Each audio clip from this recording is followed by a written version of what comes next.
All right, guys, working on a 2006 Ford Ranger.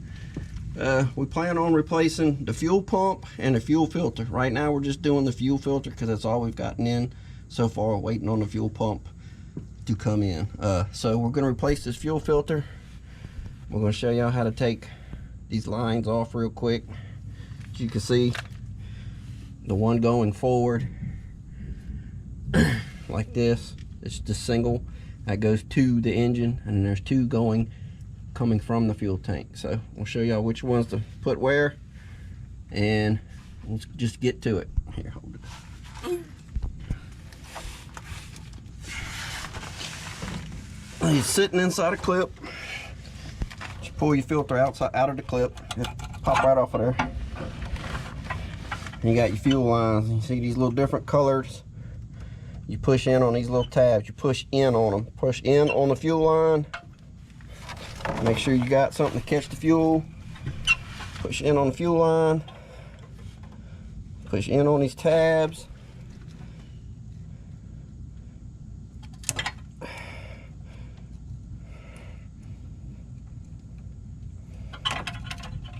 Try to work it off. I didn't get it there. It's a little bit to work with. It's not 100% easy.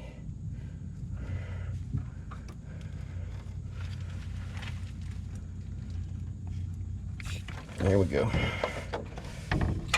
Alright, let our fuel drain out right there. Come back here, push in on it a little bit again. Push in on your tabs. Like I said, it's gonna be a little bit difficult to get it out of there. I think y'all get the gist of it. Alright.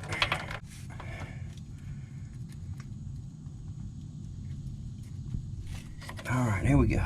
Got them all off of there. So, which ones do you put where? You look at this, you see one line is bigger than the other. Alright. This outside line closest to you, the purple looking, blue looking line is your bigger line. That's the only way it's going to work. This is too small. It will not go on there. It's not going to work. So, as far as putting them on, they just click. Put this back one on first. It doesn't really matter which one, but listen for the click. And hear it click. That's when it's on. Click, it's on. Click, it's on. That's it, guys. That is your fuel filter, all done. Alright, so next we're doing the fuel pump. Fuel pump's located inside the fuel tank. For this, you can do it one of two ways. You can take the bed off and get to it. You can take the fuel tank out from underneath it. We are opting to take the bed off. It just seems like it's going to be easier. His fuel tank is full. That'll keep us from having to drain this fuel tank and lowering it and all that. So we're gonna take the bed off. All right. So first thing we're gonna disconnect is the fuel line. It's a 9/32. There's 3 of those. We're gonna get them off of there. You got your bed bolts. Hold your bed down. And it's a Star Drive T55. What it looks like. We're going to use a torque for that. Hopefully y'all's will come out. We just torqued on that one and it comes out. Then you're going to disconnect your tail light assembly. Now there is, I believe, you don't have to take the tail lights out. Is what I think you don't have to do that. I think there is a connection right here where you can disconnect that feeds to the tail lights, and when you disconnect it from right here, you can lift this whole tailgate. We'll get to that when we get to it, and I'll let you know. But you don't have to take the bumper off either. Some people take the tailgate off, and I don't think you have to do that either. It may make it lighter. We're gonna see. It's our first time, so we will let y'all know what we find when we do it here. We got them 3 bolts out. One of these bolts actually holds this tab in, so mine was right here on this bottom. It held it in. So before you take it off, you're gonna have to actually take your cap off to get it off and then put it back on. We're not done getting the bolts out the bed, so we're gonna leave that on until we get ready to actually remove it. My son's in here taking out the bed bolts.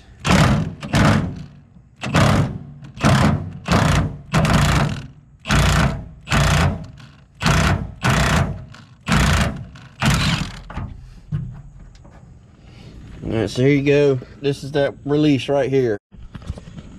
We got that clip released and how it worked. Y'all can see it on the back side. This clip, just press down right there on the back side. You press down on it and pull them apart. That's how it works. So we're gonna give this thing a lift real carefully and slowly and make sure nothing else is connected. And we'll go from there. And you don't have to drop that either. Some people say you don't have to. That is not connected to your bed. That's connected to your frame.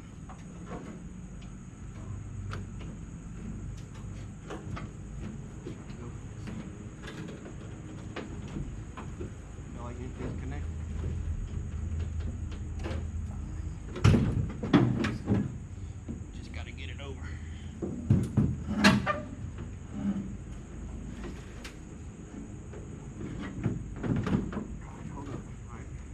Where do you want to go with this? Straight back.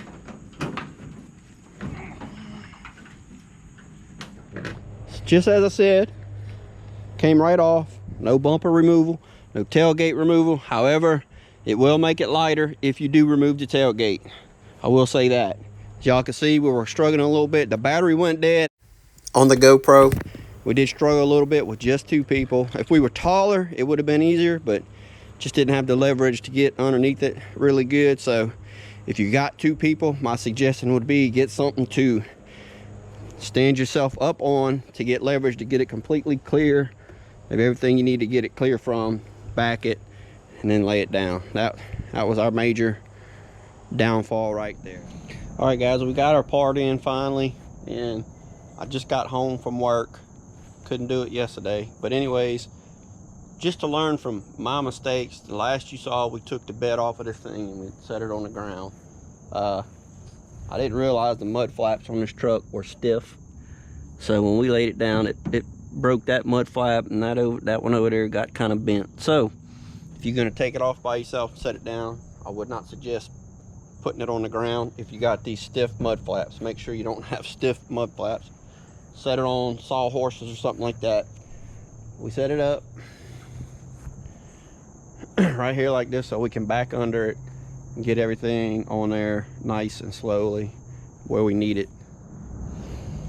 So we disconnected all our hoses here, and each one of these is push in. You push in. If you want, you get you a small flathead screwdriver. They sit on top. You push in and pull them out. This is a little red tab. It was pushed out this way. You got to push it back, and you got to press down and pull it out of there. That'll be that. Before you do all this, disconnect your battery. Don't want any sparks for sure.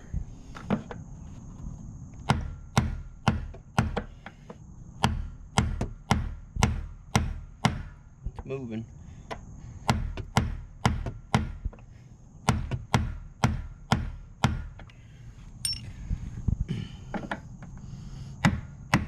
There she is. All right.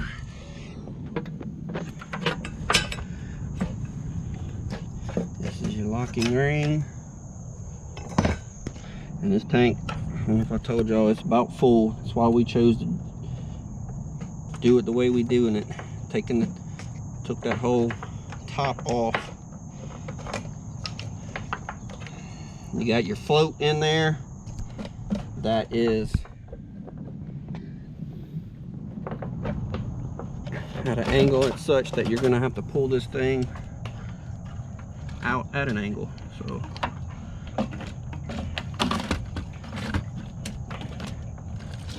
voila, there we go. All right, so we got the new O-ring put in place. Again, make sure you oil it down. I'm gonna drop this in there, trying not to bend it best we can.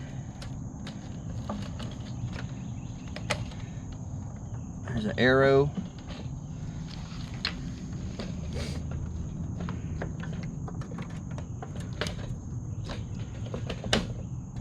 Y'all see that arrow right there? There's a knock right here.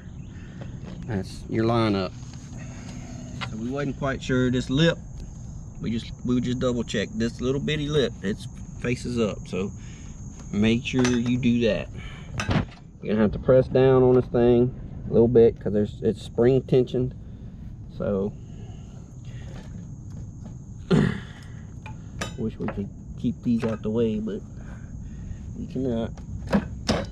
All right, so press down on that. Line up your little locking rings, and just kind of get a little bit of a start, and it'll hold it down there. And then just do the opposite of what you did before. Do not use a flathead screwdriver, guys. Use something round, flat, that's not gonna pierce your tank. Please do not pierce your tank. And try not to actually put it on the tank. Try to keep it off of your tank if you can.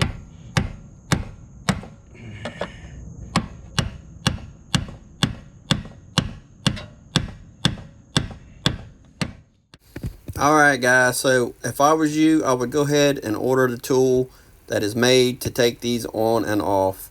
It's going to be worth it when you go to put it back on. You can get them from Amazon. We took these vice grips because it was the only plan I could come up with without getting the tool. Nowhere could I find the tool locally.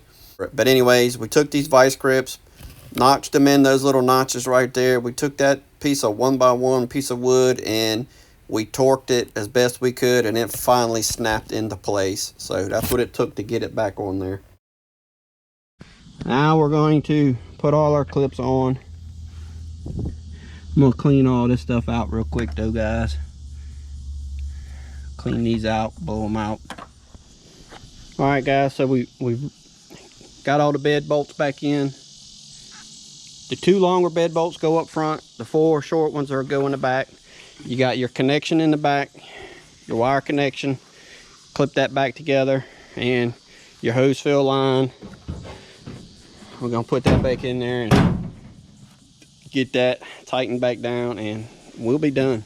Or we pretty much are done. The clipping the hoses back together on the actual fuel tank, it's the same as the fuel filter.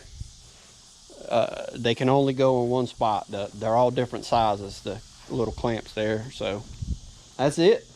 Appreciate y'all watching.